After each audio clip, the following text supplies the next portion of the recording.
Hello everyone, welcome back to day 10 of our 2-week-long California road trip. If you missed the last few episodes, we just wrapped up 5 consecutive days at national parks in the Sierra Nevada mountain range. This includes Sequoia, Kings Canyon, and Yosemite national parks. It's been a journey. For the time being, I'd say we cleared the range and are venturing north to the tip-top of the state. This begins at Lake Tahoe, where the California state line changes to vertical after a long slant. After a lot of challenging and difficult hikes and non-stop adventure, we wanted to spend a relaxing day driving around the perimeter of Lake Tahoe and getting out at a plethora of different viewpoints. Approximately 2/3 of the lake are situated in California and the other third is located in Nevada. We started on the Nevada side before traversing the entire thing. Some fun facts about Lake Tahoe is its water is 99.994% pure. For reference, commercially distilled drinking water is 99.998% pure, so realistically you could drink from Lake Tahoe and be totally fine. Not only does this factor make it one of the purest lakes on Earth, but it gives a stunning light blue color with various shades of ripples, if you will, all throughout the lake. All of the different spots we viewed Lake Tahoe had a different look, angle, and shade to them that made it very unique. Because we were trying to budget this trip the best we could, it was another one of those nights where we slept in our car at a totally legal sleep spot. All throughout Lake Tahoe, and especially on the Nevada side, there are signs everywhere stating it's illegal to sleep overnight in your vehicle. So it did take a couple tries before we eventually found a secluded gravel parking lot for a trail right off of Highway 50 that did the trick just fine. We woke up pretty early beside this tiny lake with mist or steam brushing against the surface of the water. That was a pretty cool sight to wake up to and get ready to.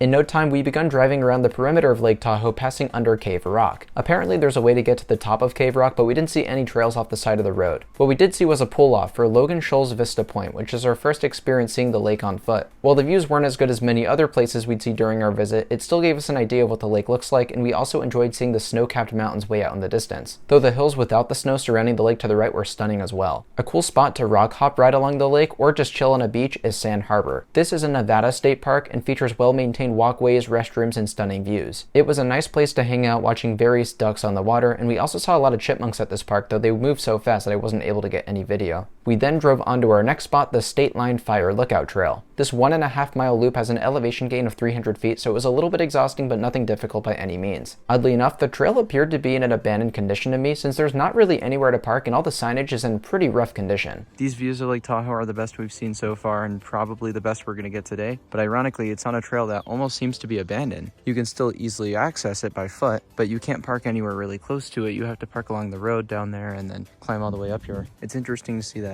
all the signage is kind of deteriorated and a lot of the signage is just missing, but the views are just absolutely amazing. It's definitely worth coming to the fire lookout. Fortunately though, we did see some people up there, which was reassuring. The views of Lake Tahoe were superb, and it's cool that you're right on the state line, which basically threads through the middle of Lake Tahoe, so you get to outlook the entire lake before you. Once again, the snowy peaks were a gorgeous backdrop and the tree cover on the surrounding hills was beautiful. It was then time for a lunch break at the small pizza place we found on the California side. This was called Front Street Pizza right in Tahoe City, and it's right on the Truckee River, which spills into Lake Tahoe. So we're at this place called Front Street Pizza. It's outlooking this absolutely beautiful river. It's like crystal clear. I don't know if I've ever seen a river this clear in my life, to be honest with you. This was a very chilled out spot to eat, and the views of the river were really nice. We have it. It's good pizza. Good pizza. It's a good pizza. You heard it here first. Let's try it.